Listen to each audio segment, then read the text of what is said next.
Welcome guys to another Farming Chefs episode. We're gonna do some meal prep, postpartum meal prep. Outside is cold, rainy, a little bit snowy once in a while, but it's delicious to be inside and having the time to do all this meal prep. We're gonna do 3 recipes this time and a lot of meat involved, a lot of collagens, a lot of nutrition. Sophie's gonna need that, the baby's gonna need it, so that's what we're gonna do. I have to tell you a reality about meal prep. Fresh food, it's always better. There's no doubt about that. But sometimes life throws curveballs at you, so we have to go for the conveniency. So we're gonna prep the meals before and we're gonna eat them later when the baby is here. And so we don't have to do them then. Hi folks, we're Sophie and Filipe, 2 professional chefs and regenerative farmers on a mission to empower people to grow, cook and preserve nutrient-dense, regeneratively grown, delicious food. We bring you how-to recipes, stories that bridge the gap between the land and our plates, sprinkled with a pinch of humor and lots of grit. After a wildfire burned down much of our farm and with a baby on the way, we're working hard to rebuild our lives. Join us for some honest cooking, regenerative living and fun farm-to-table courses and retreats. What Sophie's gonna need postpartum is easy assimilation of nutrients and vitamins and all the things that she can have. So we're gonna avoid to put some starches there, lean meats. We're not gonna put no rices, we're not gonna put no potatoes, no pumpkins, nothing of that stuff. We're gonna go for the fatty meats and we're gonna go for vegetables. And that's how we're gonna keep it simple and very easy to assimilate all those nutrients that she's gonna need.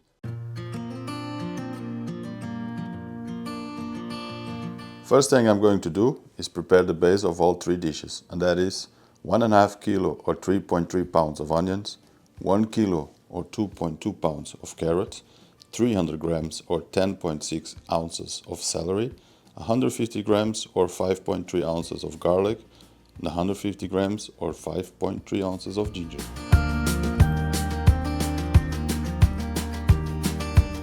Alright, so you saw me cleaning a few vegetables here. I got carrots, I got onions, garlic, ginger, and black celery. I have a leek also for the stock, but this is going to be the base of the 3 recipes that I'm going to make. Here at home we are crazy for garlic and ginger. It's one of the things that we use more, so those are going to be everywhere. All the rest, I think it's the normal way you put in a sous vide. But this is what we're going to do. This is going to be the base of our 3 recipes. So the first thing I'm going to do, I'm going to start by sealing the Osso Bucco. That's the first recipe we're going to do. I'm going to seal it. And while we're sealing the Osso Bucco, I'm also going to start with the sous vide in another pan. So let's fry these things. What I'm trying to achieve is to lock all the juices inside by sealing the outside of the meat and give it a brown, nice color. So you hear it saying sealing, because that's what actually I'm doing. I'm sealing the meat, but the technical name is searing. I apologize for the mistake, but English is not my native language, so bear with me. Searing the meat, not sealing it. So we're gonna put some olive oil in the sous vide pan.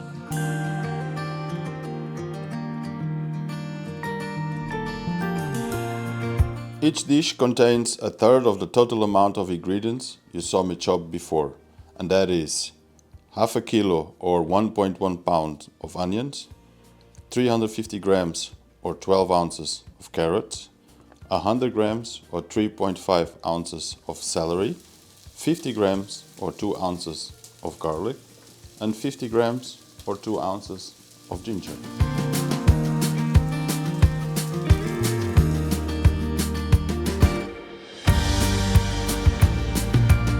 So I'm going to use a little bit of the guanciale to give some flavor into the Osso Bucco. This guanciale was made by our good friends from Abruzzeti. They make their own salumis also. And this is a great homemade guanciale. To be more specific, here I'm using 100 grams or 3.5 ounces of guanciale, but you can use more or less depending how strong you want the flavor to be. So probably some of you are asking, what the is guanciale? Guanciale is a cured pig cheek from Italy. It's like bacon. This part is all the cheek of the pig, and this is extremely good flavor making, especially when it's a good quality. It's amazing. This is guanciale, pig cheek.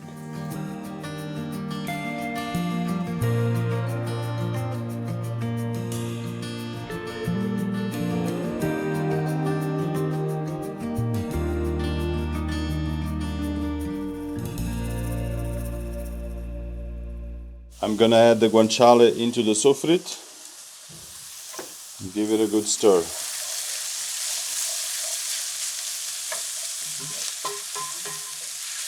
I'm also gonna add some salt into it already. In this Osso Bucco recipe, I'm only gonna use salt, pepper, paprika powder as seasoning. Of course, I'm gonna put some red wine, some tomato paste, but for the rest, that's it. All the flavors are gonna be natural flavors on the product.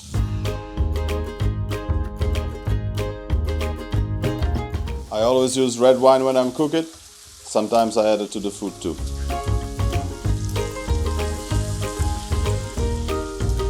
I add it to the sofrit to deglaze the bottom of it. It gives a great flavor.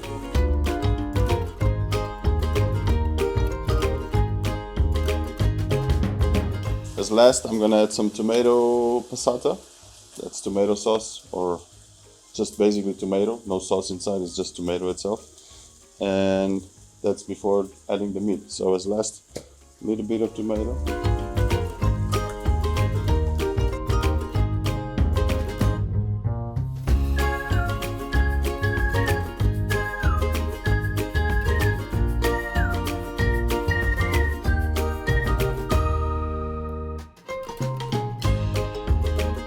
I'm gonna cover it with baking paper, and I'm gonna let it simmer for about 1.5 hours. Nice and slow. Don't let it boil like crazy.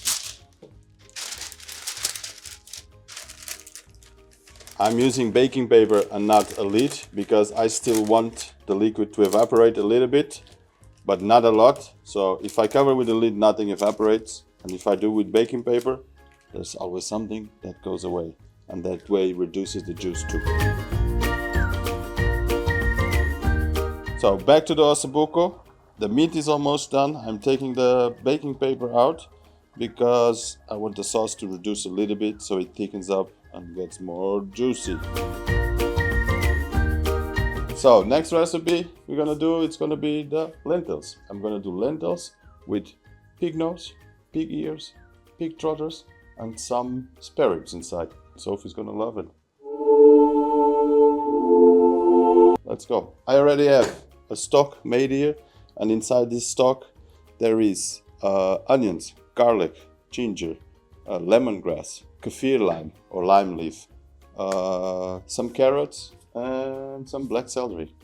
The lentils are already cooked aside. I cook it for around 25 minutes, boil it and just drain it. And let's start doing this. So I'm gonna add the ear and the nose and the trotters. They're cut in half. I'm gonna let this boil for 1 hour, 1.5 hours until it's completely soft. And then we're gonna go to the lentils and putting them together and finish the dish. In the meanwhile, while this is boiling, we're gonna start with the chicken thighs, Moroccan style. Sophie loves this dish.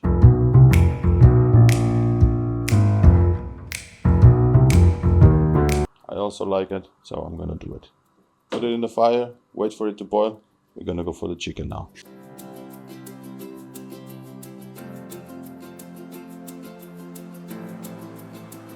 So we're gonna make the souffle.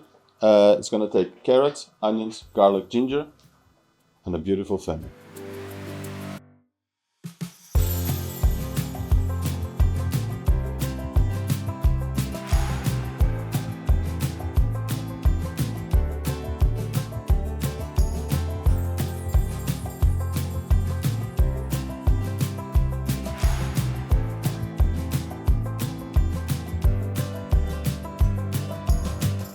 So the souffle in this dish is going to give a lot of sweetness to it, and it's going to create the base. But I'm going to go different than the other dishes that were quite plain and simple.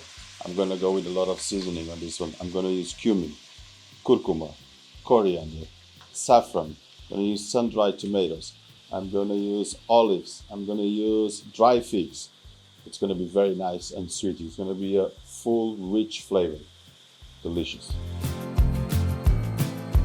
So I'm just going to separate the thigh from the leg, and that's how we're going to cook it.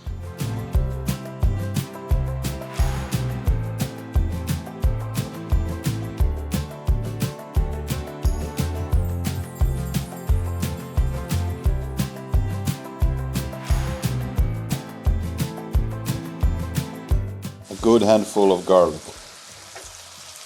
or 1.5 even.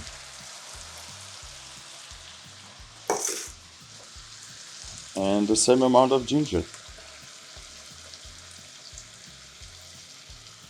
So after more or less 15 minutes, you start to notice the onion is transparent, the fennel is soft, the carrots are soft, the garlics are perfect. So we're going to start adding the seasonings. I'm going to start with cumin first. And I'm going to add around a teaspoon of it. A teaspoon of turmeric, a teaspoon of coriander, 3 or 4 little hairs of saffron. So I'm going to allow the seasonings to fry a little bit, this souffle, and then we're going to deglaze it or with water, or if you have chicken stock, go for it.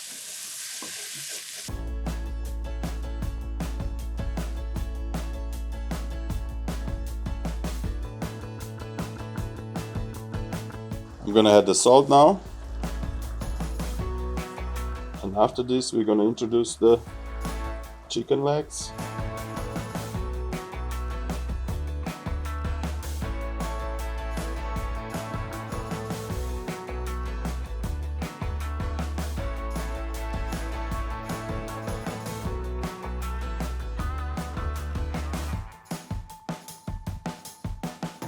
So I'm going to put the dry figs on top. We're going to give some sweetness to this dish. Some dried tomatoes. I'm going to cut it in stripes.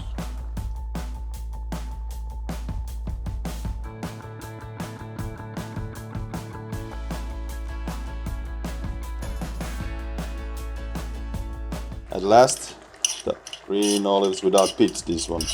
So if you put it with pits, don't forget they have pits while you're eating this dish.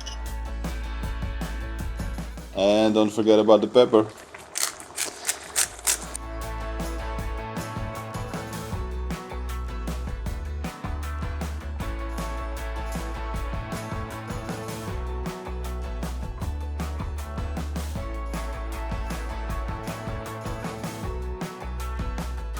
So the same thing we did with Osso Bucco, we're going to do with this baking paper and cover it. Let it simmer for 45 minutes to an hour. Alright, let's start with the lentils dish. For the lentils, I have already the nose and the trotters and the ribs cooking there. So I'm going to start with the mirepoix. I'm going to put the olive oil, onions, garlic, carrots and ginger.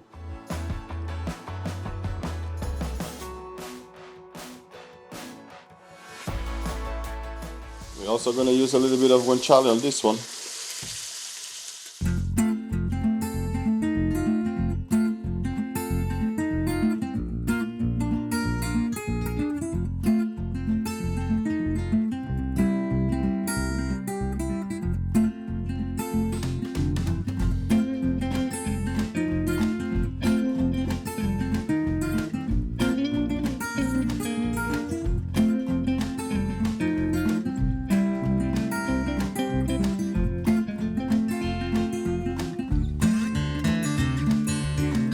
So as I told you in the beginning, I had already cooked the ribs.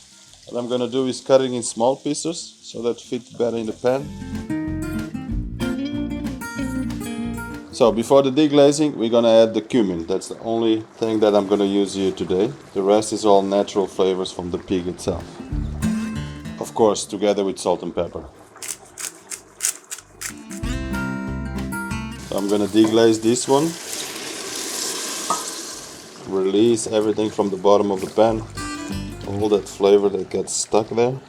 So I'm having in consideration that all the meat was cooked in the stock with salt already. So that water, that's also going to be used to finish the dish. It's going to come here. This broth actually is not a water. This broth is going to come to finish the dish as salt. So I just put a tiny bit on this bottom of the pan.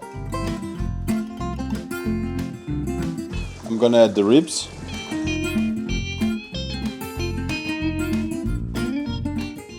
I'm going to add a little bit of the broth that it's still cooking with the pig nose and the trotters and the ear. But this is the broth that we're going to use to finish up the lentils.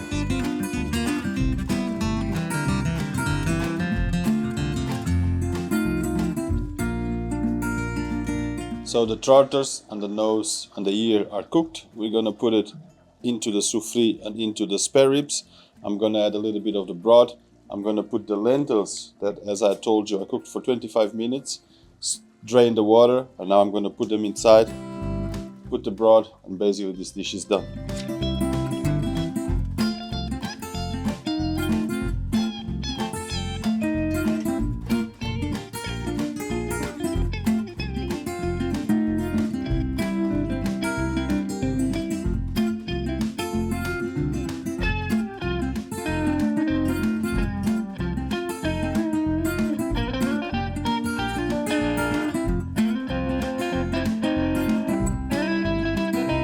So I'm gonna let this one simmer for 5 to 10 minutes.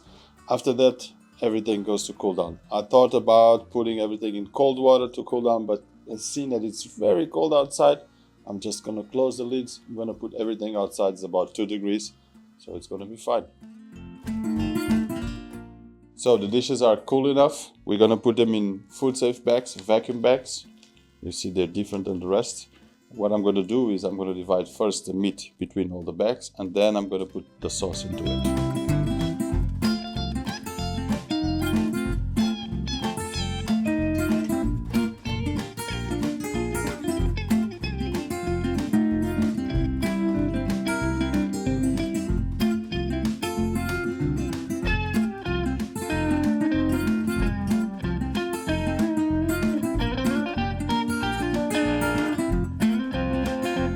Just let me give some food safety advice about how we're going to store these dishes. So after you cook it, of course, the food is very hot and you want to try to cool it down as fast as possible. This means you can put it in an ice cold bed, or just like what we did, we put it outside because it was 2 degrees, so it was very cold too. So that worked for us. Only place the food in the food safety bags after the food is completely cooled down. If you put the food while it's still hot inside those bags, the food is going to rotten for sure. So what you have to do is cool down the food first. When it's cold, put it in the bags, seal it to the freezer. You can store them in a normal freezer at minus 18 degrees or 0 Fahrenheit for about up to 3 months. Alright guys, that was it. Everything is inside the bags. This is ready to go to the freezer. Postpartum meals are ready. Let that baby come. We're waiting for him. Farming chefs, peace out.